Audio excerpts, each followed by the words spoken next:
Get out of the car right now, or I'll drag you out myself."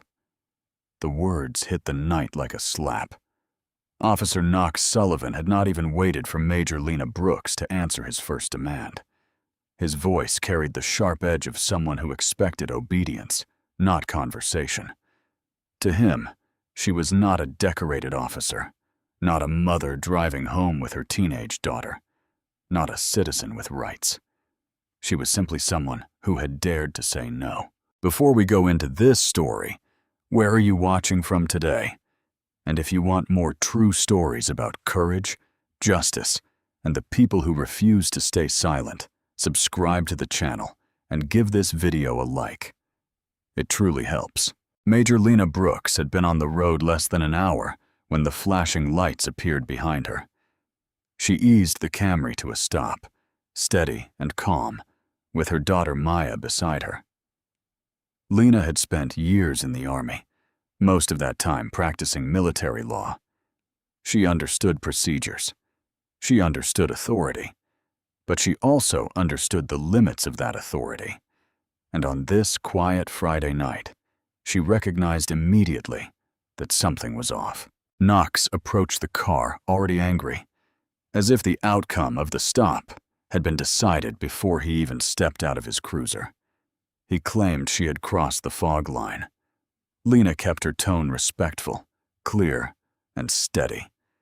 She told him she had not crossed anything and asked him to specify his basis for the stop. His jaw tightened. He ordered her out of the car. No explanation, no lawful justification. Just detoire force disguised as authority. Lena remained calm and cited the cases she knew, the same ones every patrol officer in the country is trained on. She told him the order had to be lawful.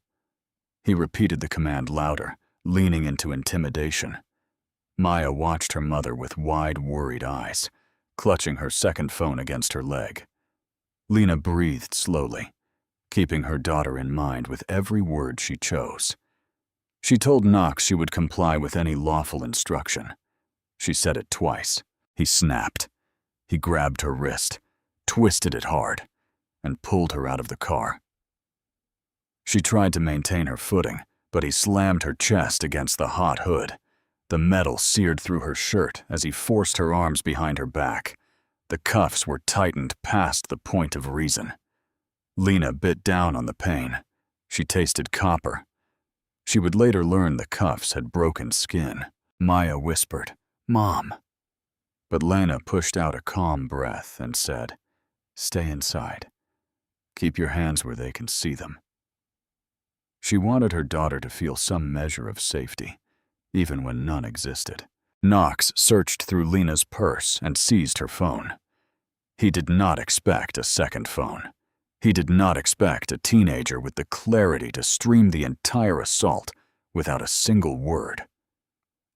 Maya held still, barely blinking, recording everything from the angle of her seat. She steadied the phone against her knee, her breath controlled in a way that revealed she had inherited far more from her mother than courage. Knox smirked as he searched. When he found Lena's military ID, he scoffed. "You're no major," he said, as though her entire life's work was a joke to him. Lena's voice shifted. It was colder, sharper, anchored in years of service and the knowledge that she had rights he had just violated. She turned her head enough to meet his eyes and said, "From this moment forward, you will address me as Major. You just committed a federal felony in front of my child." Her voice did not waver. It did not shout. It landed with the weight of a woman who had spent her life standing on rules and truth. Knox laughed, a short, cruel laugh meant to belittle her. He did not realize the world was watching. He did not know tens of thousands of people had already joined the hidden live stream. He did not know his smirk, his tone, his violence, and his contempt were being recorded with sound sharp enough for federal court. He only knew power, and he believed he had it. He shoved her toward the cruiser and told her she was under arrest for obstruction. Lena asked him to state the lawful basis for the arrest. He refused. He pulled her into the back of the car and slammed the door. The cruiser rolled forward with the indifferent smoothness of a man who had done this before, perhaps many times to people with no audience and no chance to fight back. Inside the Camry, Maya held her phone to her chest. She watched the taillights fade and whispered a prayer, not for herself, but for her mother. She was frightened and alone on the side of the highway, but the video in her hand was already reaching tens of thousands of live viewers.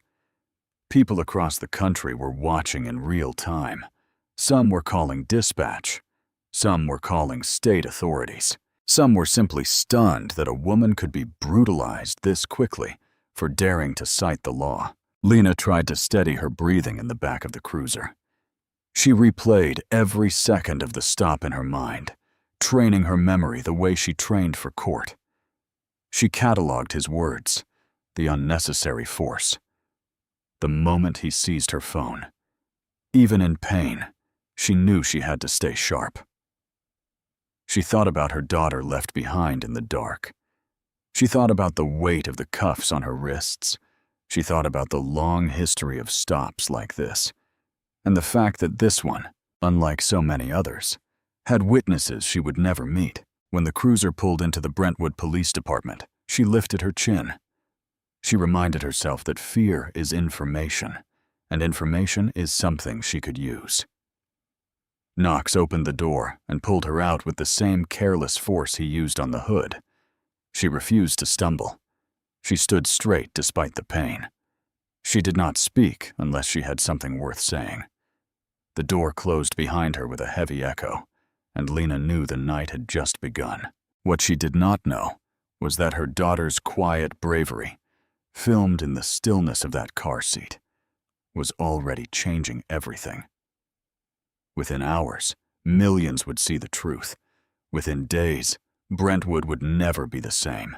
Lena Brooks felt the cell door shut behind her with a blunt, final sound that seemed to settle deep in her chest.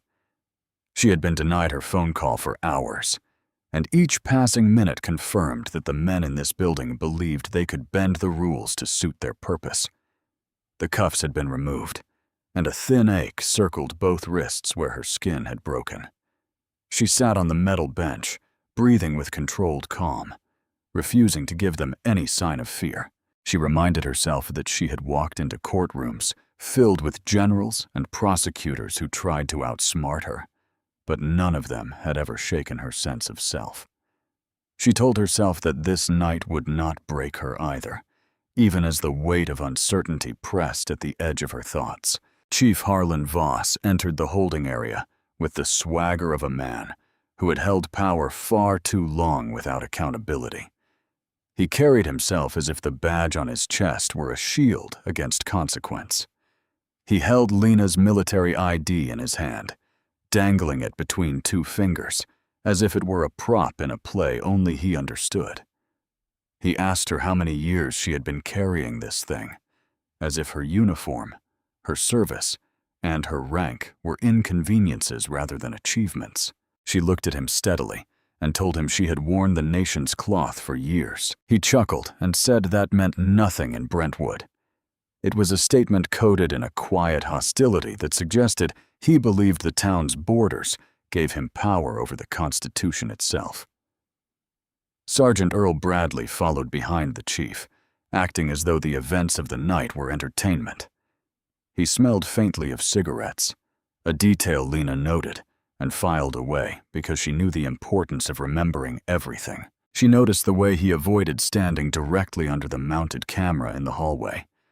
She noticed the outdated calendar taped over the corner of the recording device in the holding area. She noticed the way the chief leaned in close when he spoke to her, as if trying to provoke her into responding with anger. She gave them nothing except clarity.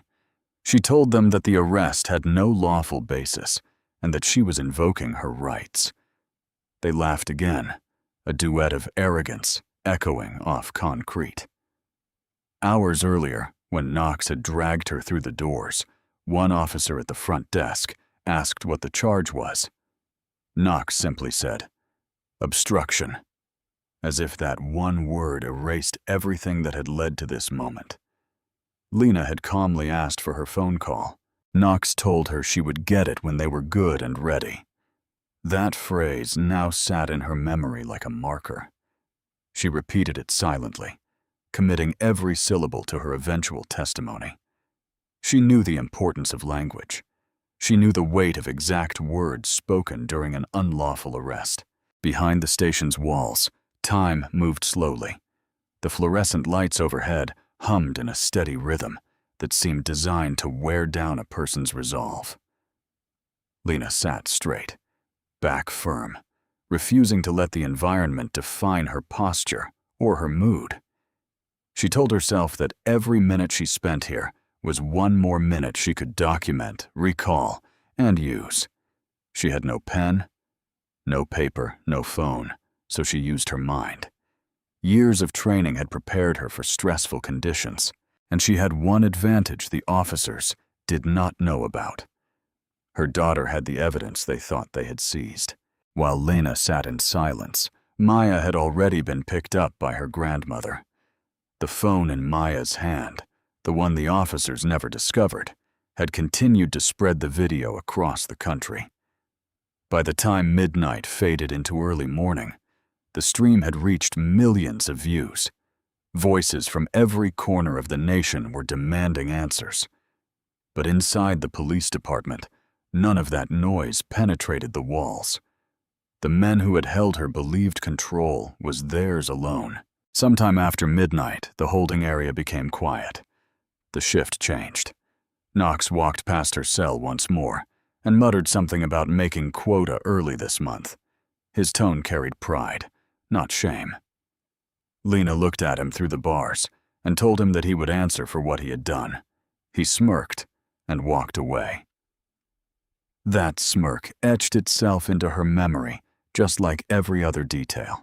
Near dawn, the hallway door opened again. This time it was Officer Malik Mendoza. He approached the cell with a hesitant step, his expression tight with conflict. He held a bottle of water in his hand and whispered that she should drink. He said he was not supposed to be there. He glanced over his shoulder twice before leaning close enough for her to hear him say, "I don't want my son growing up scared of people who wear the same badge I do." And his voice trembled, with the kind of honesty that appears only when a conscience finally speaks louder than fear. Lena took the bottle, grateful not for the water, but for the truth in his tone. She gave him her commander's number and told him he would need it soon. He nodded, and for a moment his shoulders loosened, as though sharing the truth had lifted a weight from him. When he walked away, Lena closed her eyes and steadied her breathing. She did not know where her daughter was yet, but she trusted that Maya had found safety. She allowed herself one soft exhale at the thought of her child's resilience. That strength, that steady hand holding the phone in the darkness, was the reason this night would not disappear into silence. Lena knew it. She felt it. An hour later, Chief Harlan Voss returned. He asked whether she was ready to cooperate. Lena told him she had been cooperating since the beginning. She said she had obeyed every lawful order. He narrowed his eyes and said lawful was whatever he said it was. It was a dangerous sentence, one that revealed far more about him than he intended. She let the silence after his words sit like a mirror in front of him. He could not stand the reflection. He turned and walked out.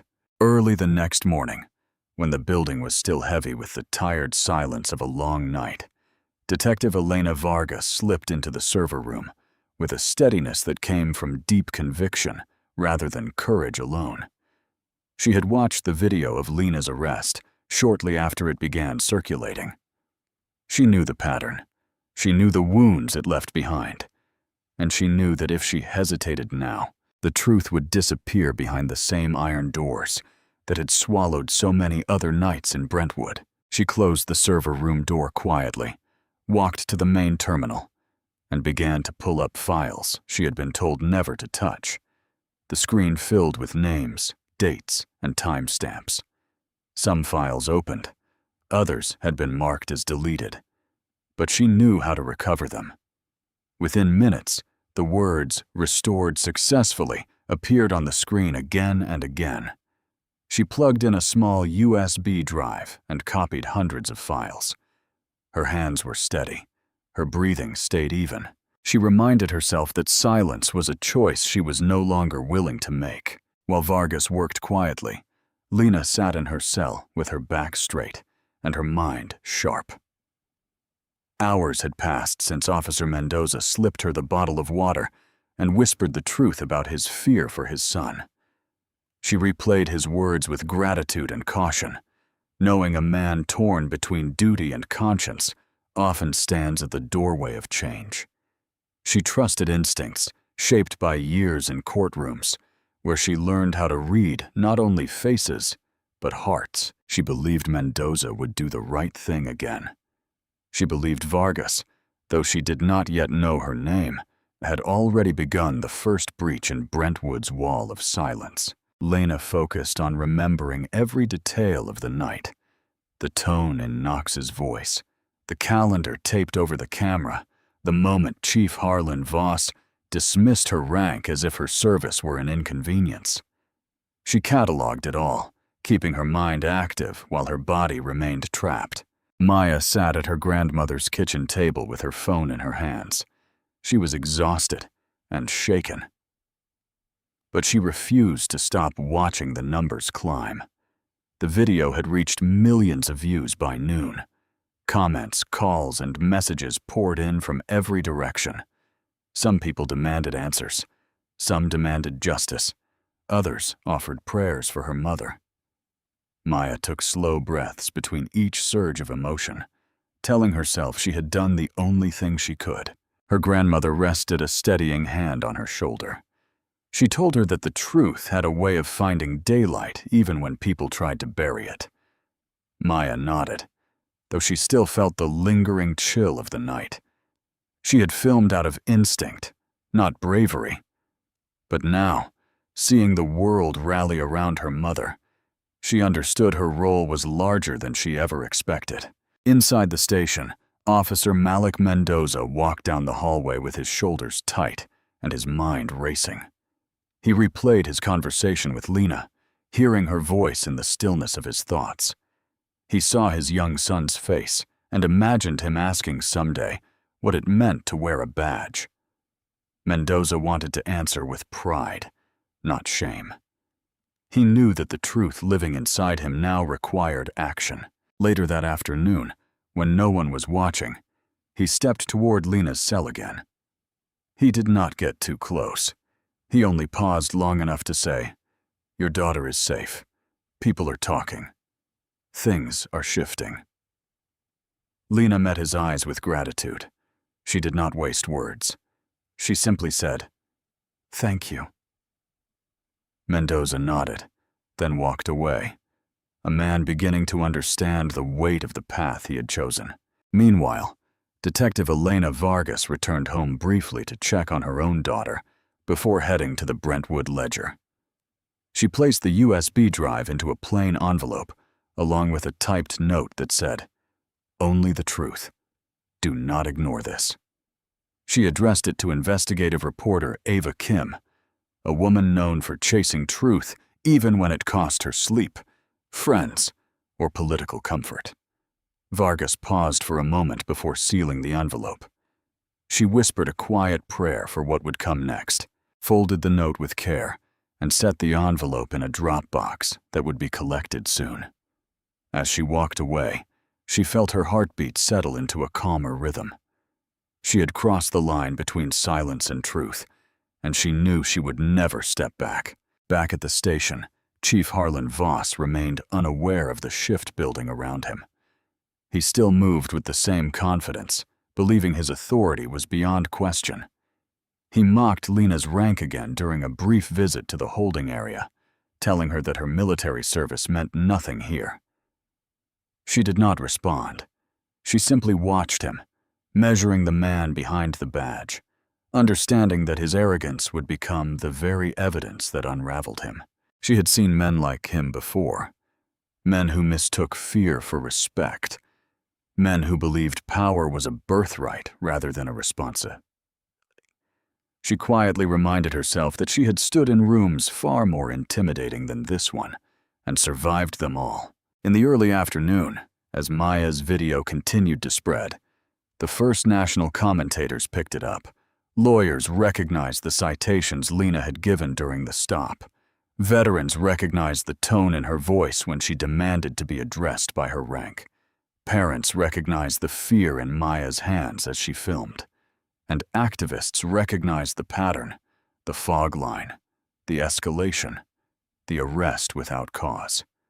Before long, the story had taken on a life of its own, reaching beyond Brentwood, latching onto the conscience of a nation that had seen far too many nights like this. Later that day, Mendoza made the decision to call the number Lena had given him.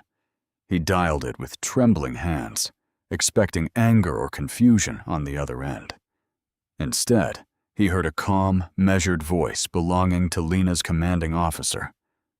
Mendoza introduced himself, explained what he had seen, and said he feared the situation was being covered up. The officer listened in silence, then told Mendoza that he had done the right thing. He told him that the truth mattered. Mendoza hung up, feeling a slow, steady breath leave his chest. For the first time in a long while, he felt the beginning of relief. Detective Vargas watched the clock as she returned to her desk. She waited for some sign that the envelope had landed where it needed to. She did not have to wait long. Within the hour, Ava Kim sent a message to the Ledger's editor calling for an emergency meeting. Vargas felt her heart tighten. She knew the story was no longer in her hands. It was in the hands of someone who knew how to bring sunlight to places designed to stay dark. In her cell, Lena rested her hands on her knees and listened to the muffled activity shifting through the building.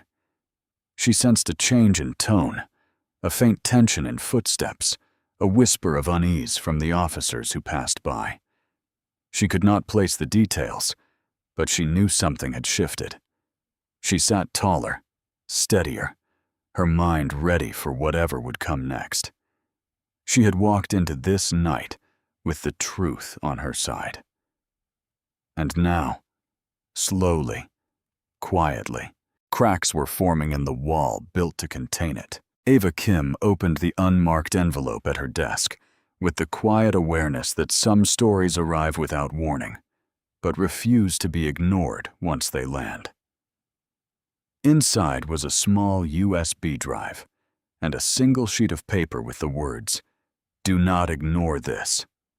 She plugged the drive into her computer, expecting maybe a handful of files, perhaps a single video. But instead, she stared at a directory containing hundreds of restored clips, each one carrying the weight of someone else's night. She clicked the first file and watched an officer pull over a young man with no cause. She clicked the next and watched a woman in tears being ordered out of her car while her infant cried in the back seat. She clicked another and saw Officer Knox Sullivan's face appear, the same expression Maya had captured the night before. Clip after clip told a story she already suspected, but had never been able to prove. She leaned back in her chair, breathing slowly as anger and clarity settled over her. She knew she had been handed evidence powerful enough to crack an entire system. She printed the Southside Yield Tracker spreadsheet included on the drive and read the notes attached to each month's quota. The language was blunt, aggressive, and chilling. Increase Southside contacts.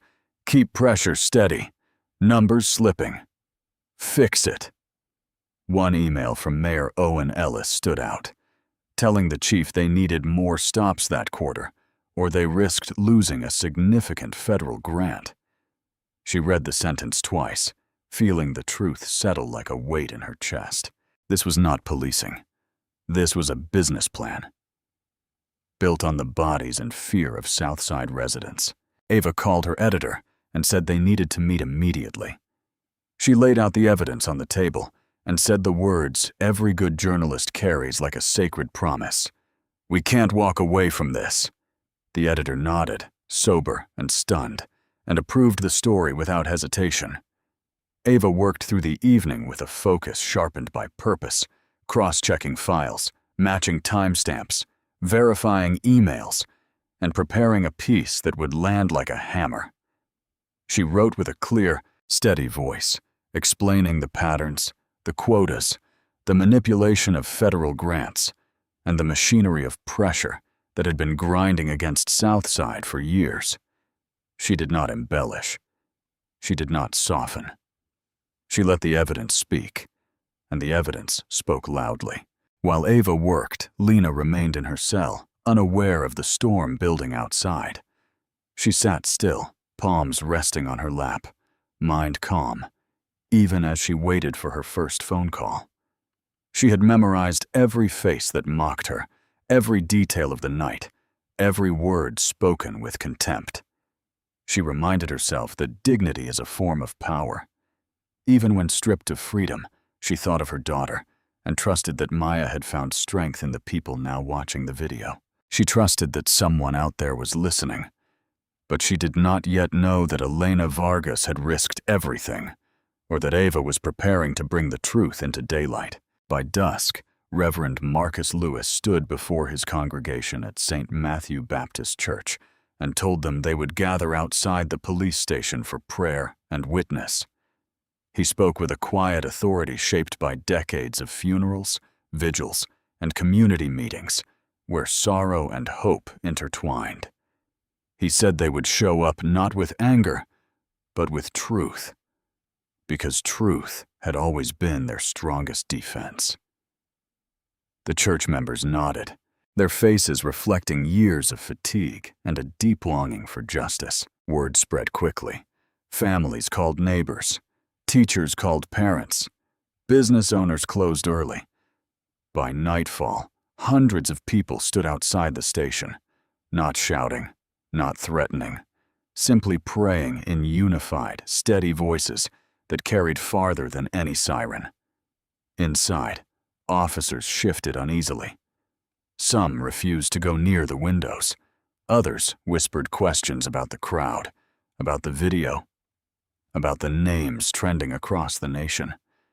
Chief Harlan Voss tried to maintain control, insisting that the situation would die down, that videos always lost momentum, that people would move on. But his words carried a tremor that had not been there the night before. He sensed the shift, even if he pretended otherwise. Knox, who had once smirked with the confidence of untouchable authority, paced the hallway with growing tension. For the first time, he did not appear sure of himself. That night, the Brentwood Ledger published Ava's story. The headline was concise and devastating. Within minutes, phones across the town vibrated with alerts. People read in stunned silence the quotas, the deleted footage, the emails, the manufactured pressure for grant money, and the unmistakable pattern showing that Southside residents had been targeted intentionally. The report spread across social media faster than the officers could respond. Screens lit up with disbelief and outrage. People who had been dismissed for years finally felt validated. People who had been silent found their voice. And the words, Southside Yield Tracker, began circulating nationwide. Lana was still in her cell when the first call came into the police department demanding answers. Then the second. Then the 10th. Officers scrambled, unsure how to respond. Chief Harlan Voss ordered them to ignore everything until they had a strategy. But strategy could not undo what had just been exposed. A system that had depended on darkness was now flooded with light. Hours later, the Department of Justice announced a full pattern or practice investigation into the Brentwood Police Department. It was the fastest opening of such an investigation in the state's history. Even the officers who believed they were insulated from consequence felt the shift. They walked differently. They spoke cautiously. They avoided each other's eyes. The building felt tighter, as if the weight of years had finally pressed inward. Lena heard snippets of tense conversations through the walls. She could not see faces, but she recognized fear when it walked. She did not smile. She did not celebrate. She only breathed in the recognition that truth had begun to find its voice. She sat taller, letting the moment settle without allowing hope to outrun caution. Her legal mind reminded her that accountability is never immediate, never simple, never certain. But her heart told her something had changed. The walls felt different. The air felt different, and the night no longer felt as heavy. In a small home across town, Maya held her phone and watched as Ava's report appeared across every screen. She leaned into her grandmother's shoulder, weary from days without rest, and whispered, "Mom's going to be okay." Her grandmother nodded, her eyes soft with both relief and anger. They did not celebrate either. They simply sat together in the quiet recognition that a door had opened and the world had stepped through it. Ava shut down her computer near dawn, exhausted but resolute. She knew the days ahead would be heavy. She knew pushback would come. But she also knew that truth, once exposed, refuses to be buried again. She walked out of the newsroom with a stillness that came from knowing she had done the work she was called to do. And in her cell, Lena placed her hands together, breathed slowly, and prepared herself for the hours to come. She had no idea what the sun would bring. But for the first time since the blue lights appeared on the highway, the night did not feel like the enemy. It felt like the turning of a tide. Officer Malik Mendoza woke before sunrise on the day he decided it was time to wear a wire, and he could feel the gravity of what he was about to do pressing against his ribs like a steady hand. He had walked through the Brentwood Police Department every day for years, telling himself he could make a difference from inside the uniform. But truth has a way of growing heavier the longer it's ignored. And now he understood he was standing at the edge of something he could not turn away from. When he walked into the station that morning, the small recording device hidden under his shirt felt warmer than it should, as if aware of the conversations it was meant to capture. Sergeant Earl Bradley greeted him with the same loud confidence he always carried, a confidence built on years of believing no one would ever question him. Bradley clapped Mendoza on the back and bragged again that Southside property values were finally dropping. Then he said the quiet part out loud. "Developers love us for keeping their margins clean." Mendoza kept his face still, while his heart pressed against his throat. He asked Bradley how long they planned to keep the pressure on Southside. Bradley smirked and said, "As long as the deals stay sweet." The recorder captured every word with perfect clarity. Later that afternoon, Bradley led Mendoza into the supply room and shut the door, speaking freely in a way that revealed how deeply he tasted the culture of silence around him. He bragged about the Southside Yield Tracker, saying it had been his idea to create a spreadsheet that disguised racial quotas as community safety metrics. He said the mayor loved the system because cheap land was easy to flip and federal grants kept rolling in. He added that the chief never questioned the numbers because the grants bought new toys for the department. "It's all connected," Bradley said with a grin. "Everyone wins except the people we pull over." Mendoza held his breath, knowing the recorder was capturing the final nail in Brentwood's coffin. Early the next morning, the sound of boots echoed through the station as federal agents moved with swift precision.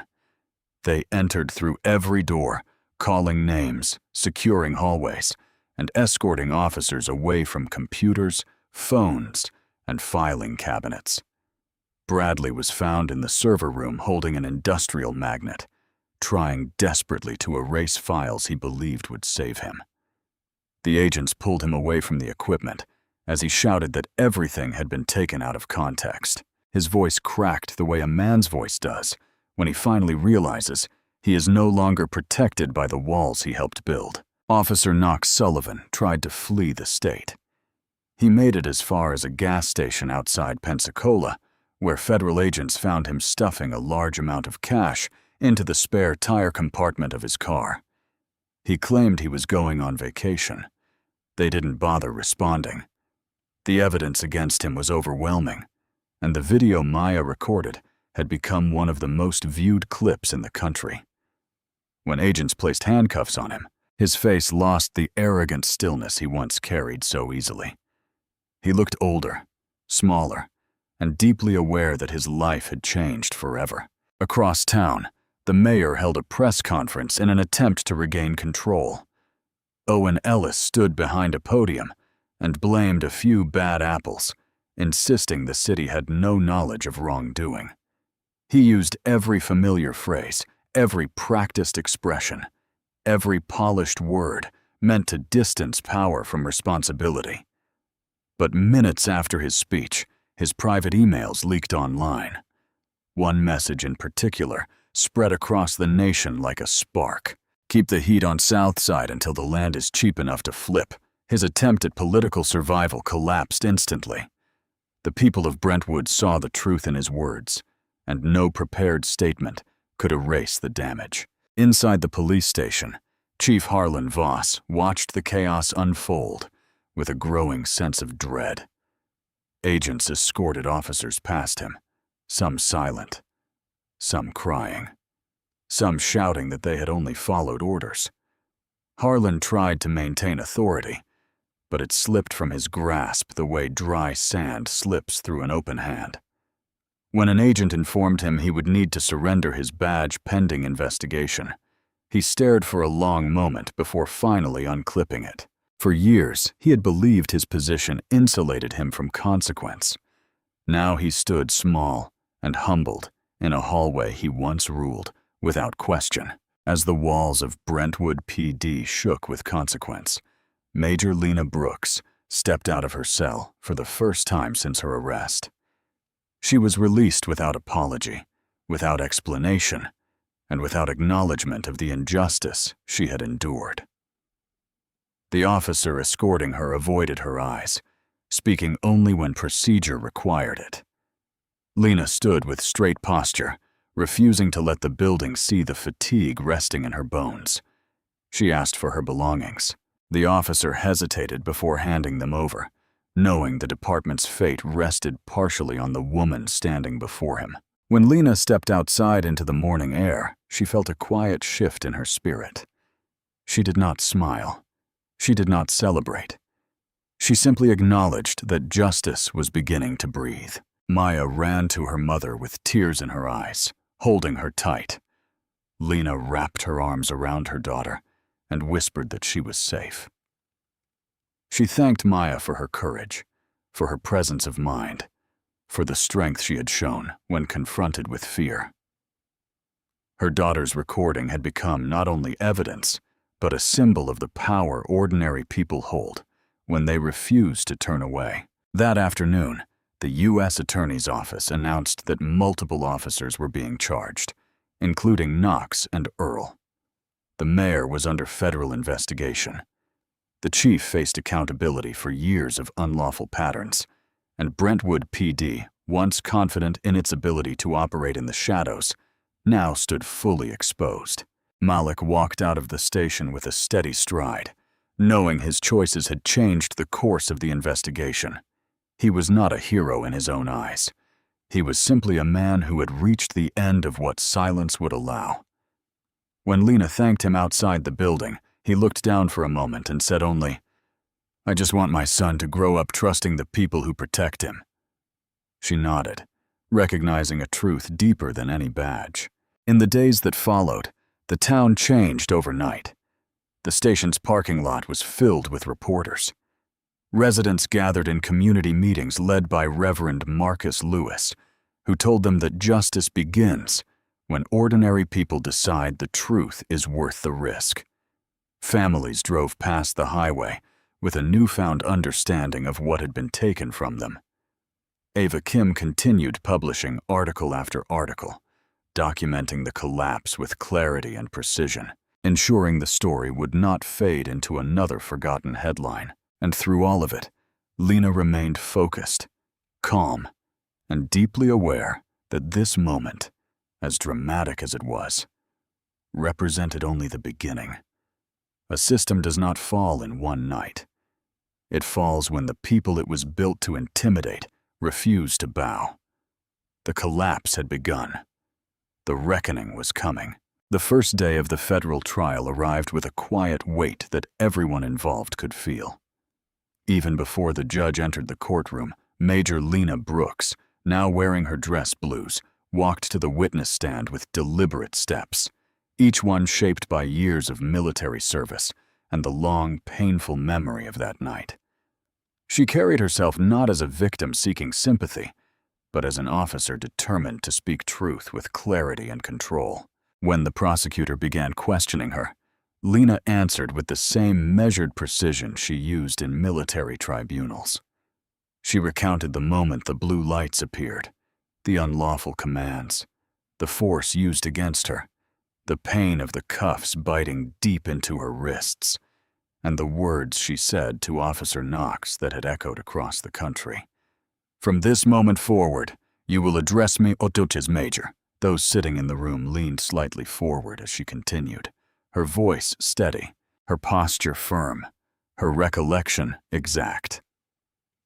She described the smell of cigarettes on Sergeant Earl, the calendar taped over the camera in the holding area, and the hours she spent denied a lawful phone call. Nothing she said was exaggerated. Nothing was softened. She spoke as a woman who had lived through injustice, but refused to be defined by it. Across the room, Knox sat pale and tense, avoiding eye contact. The arrogance that once fueled his decisions had drained away, leaving only a rigid stillness. His attorney shifted uneasily each time Lena referenced procedure he had ignored or rights he had dismissed. When shown the footage Maya recorded, Knox stared down at the table, hands clasped so tightly the knuckles turned white. The jury watched him closely, assessing not just the evidence, but the man's inability to account for his own actions. Next came Officer Malik Mendoza. When he walked to the stand, he moved with a humility shaped not by fear, but by acceptance. He had chosen this path, and he would follow it wherever it led. The prosecutor began with routine questions, but the courtroom grew still when Mendoza described the days he spent wearing a wire. His voice trembled once, only briefly, when he said he had done it because he wanted his son to believe in the meaning of the badge. He revealed every detail. Earl bragging about dropping Southside property values, the mayor's pressure for quotas, the manipulation of federal grants, and the culture that rewarded officers for targeting people who looked like the families living on Southside streets. When the prosecutor asked him why he hadn't spoken earlier, Mendoza admitted that fear had held him silent for too long. "But silence lets harm grow," he said softly. Lena watched him with deep respect, knowing the courage it took to break from a system designed to punish dissent. Detective Elena Vargas testified next. She took the stand with the quiet composure of someone who had traded safety for truth long before she was asked to explain herself. She described entering the server room alone early that morning, restoring files she had been ordered to ignore, and copying hundreds of deleted recordings onto a small USB drive. She told the court she had done it because she believed the people of Brentwood deserved more than fear and silence. Her words were simple, but carried the unmistakable strength of a conscience awakened. The judge listened with careful attention, occasionally nodding at the significance of her choices. When asked whether she feared retaliation, Vargas answered, "I feared what would happen if I did nothing." The defense attempted to cast doubt on the whistleblowers, but every file, every timestamp, every spreadsheet line, and every email reinforced the truth. Their efforts fell flat under the weight of evidence too meticulous to ignore. The prosecutor played recordings from Mendoza's wire. Earl's voice filled the courtroom, bragging about keeping pressure on Southside and manipulating land values for developers. Gasps rippled through the gallery. Even those who had followed the story for months felt the shock of hearing the corruption in the man's own words. Earl buried his face in his hands as the recordings played, no longer able to hide behind denials or excuses. Then came the moment many would remember for years, Knox's testimony. When he took the stand, he looked nothing like the officer who slammed Lena against her hood. His voice cracked from the outset. He tried to justify his decisions, claiming officer safety concerns. But the prosecutor countered with the video, Lena's calm demeanor, her clear statements of law, and the absence of any threat. Knox began to unravel under cross-examination. He admitted he had escalated the situation. He admitted he did not follow procedure. And when confronted with the truth of his words recorded in Maya's stream, he had no defense. For several seconds he remained silent, struggling to breathe before whispering that he had made a mistake. The courtroom did not respond. Mistake was too small a word for what he had done, and everyone knew it. After weeks of testimony, closing arguments began. The prosecution spoke of patterns of deliberate harm masked as safety, of lives disrupted for profit and political gain. They spoke of Lena's dignity in the face of force and the courage of those who refused to stay silent. The defense tried to minimize the scale of wrongdoing, but the facts had already carved their own immovable path. On the final day, the jury delivered its verdicts. Knox was found guilty on multiple counts, including deprivation of rights under color of law and excessive force. When Judge Amara Singh read the sentence of years in federal prison, Knox collapsed into his chair, shoulders shaking, the realization finally settling that his actions had consequences he could no longer outrun. Chief Harlan Voss received months in federal prison for overseeing unlawful practices that targeted vulnerable communities. Earl received a longer sentence for evidence tampering and conspiracy. When the mayor's case concluded weeks later, he was handed months in federal prison and ordered to pay millions in restitution for the harm done under his leadership. But the courtroom was not done delivering justice. As part of the federal settlement, hundreds of prior convictions tied to racially targeted stops were vacated. Families who had carried silent burdens for years now felt something lift from their shoulders. People who had been fined, jailed, or publicly humiliated finally saw the record corrected. When the judge thanked Lena for her testimony and her service, Lena nodded with the calm of a woman who had survived the fire without losing herself. She walked out of the courtroom with her daughter beside her, knowing this chapter was ending, but understanding the work ahead would require just as much strength. As they stepped into the hallway, Maya touched her mother's arm and whispered, "You did it." Lena looked at her and said softly, "We did it, and we're not done yet." The court had spoken. The system had cracked, and the long path toward justice had finally begun to clear. In the years that followed, the echoes of the federal trial still lingered in Brentwood, but the town no longer carried the same weight it once imposed on the people of Southside. The police department had been rebuilt from the ground up. The mayor's office had been reshaped under new leadership, and the old structures of fear had given way to cautious hope. Major Lena Brooks, now promoted to lieutenant colonel, returned to Brentwood with a purpose that extended far beyond clearing her own name. She used her settlement funds to open the Southside Justice Center, a place designed not for punishment, but for healing, education, and accountability. When she walked through its doors on the first day of operation, she carried with her the sense that something long broken had finally begun to mend. The center offered legal assistance, counseling, job placement support, and community programs that treated dignity as a starting point rather than a reward. Lena never intended it to be a monument to what happened to her. Instead, She insisted it be a promise to those who had suffered long before she ever drove down the highway. Maya stood beside her at the ribbon cutting. Now a college student at Howard University, studying political science on a full scholarship, she had chosen that field because, as she once told her mother, she wanted to understand how systems fail so she could help build ones that don't.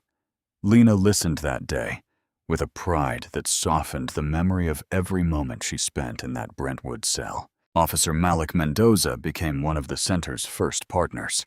He had completed training with state instructors and now taught officers from across the state about de-escalation, bias recognition, and the moral cost of silence. His voice carried the weight of lessons learned the hard way.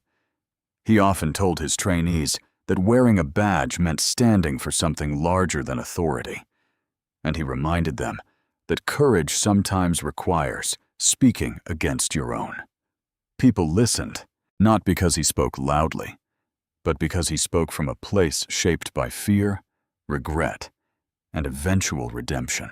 Detective Elena Vargas transferred to the newly formed Office of Professional Standards, where she continued her work determined to ensure no evidence would ever be buried again.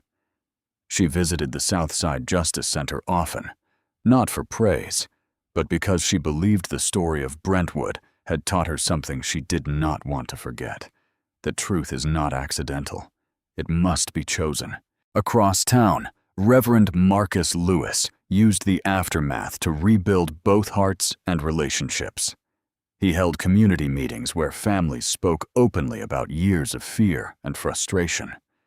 He organized restorative conversations between young people and new officers, helping each side see the humanity of the other. He often said that justice was not a moment but a journey, and he wanted Brentwood to walk that journey together. Ava Kim continued her reporting, documenting the reforms and following the cases of the hundreds of vacated convictions. She wrote about families who finally had their names cleared, about the ripple effects of Lena's courage, and about the ways small towns change when truth forces its way into the open. Her articles ensured that Brentwood's story would not fade into the long list of forgotten injustices swallowed by time. Lena visited the Justice Center often, but kept her personal life quiet. She focused on rebuilding family rhythms with her daughter, on healing the places her experience had cracked, and on letting herself breathe without waiting for the next blow. One afternoon, years after the night that changed everything, she asked Maya if she wanted to drive with her along the highway.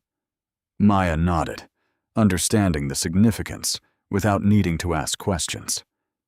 They drove in silence at first, the kind of silence that carries both memory and release. Lena kept her hand steady on the wheel, her breath even. She had not driven this route since that night. She had avoided it not from fear, but from the fatigue of revisiting pain that no longer defined her. Now she felt ready, not because the road was different, but because she was. As they approached the stretch where the stop took place, Maya glanced at her mother and spoke with the quiet honesty of someone who had grown in the shadow of trauma, but refused to let it shape her future. She asked, "Were you scared that night?" Lena kept her eyes forward, letting the question settle before answering. She took a slow breath and said, "Terrified." Then she added something she had never said aloud before. "But fear is just information, and I decided what to do with it." Maya nodded slowly, her expression reflecting both admiration and understanding. It was the kind of exchange that stays with a child for a lifetime, the kind that reshapes how courage is defined. They continued driving until they reached the newly installed sign at the edge of town. It read, "Welcome to Brentwood. All are equal under the law." The words were simple, but they carried the weight of a hard-won truth. Lena parked the car nearby and stepped out with her daughter. They stood together, letting the moment wash over them. Lena did not smile widely, but her eyes softened in a way Maya had only seen when her mother felt something deep and quiet. She reached out and touched Maya's shoulder, a gesture that said everything words could not. Behind them lay the old Brentwood, a town once defined by quotas, silence, and the unchecked authority of a few men. Ahead of them stretched a community still healing, still learning, still rebuilding, but now walking towards something better. Lena understood that justice is rarely swift. It is rarely simple. But when it comes, it changes not only laws and institutions, but hearts and futures. As they returned to the car, Lena glanced once more at the sign. She sensed that the road she had traveled, painful as it was, had given rise to something larger than her own story. It had given voice to people long ignored, restored dignity to those who had been diminished, and created a path for her daughter's generation to walk with clearer eyes and stronger purpose. When she started the engine, she allowed herself one quiet thought, spoken only in the silence of her mind. Justice had taken time, but it had come. And now the new road lay open before them. Thank you for spending your time with this story. If it moved you, please take a moment to subscribe, leave a like, and share it with someone who cares about justice. Your support helps these stories reach the people who need to hear them.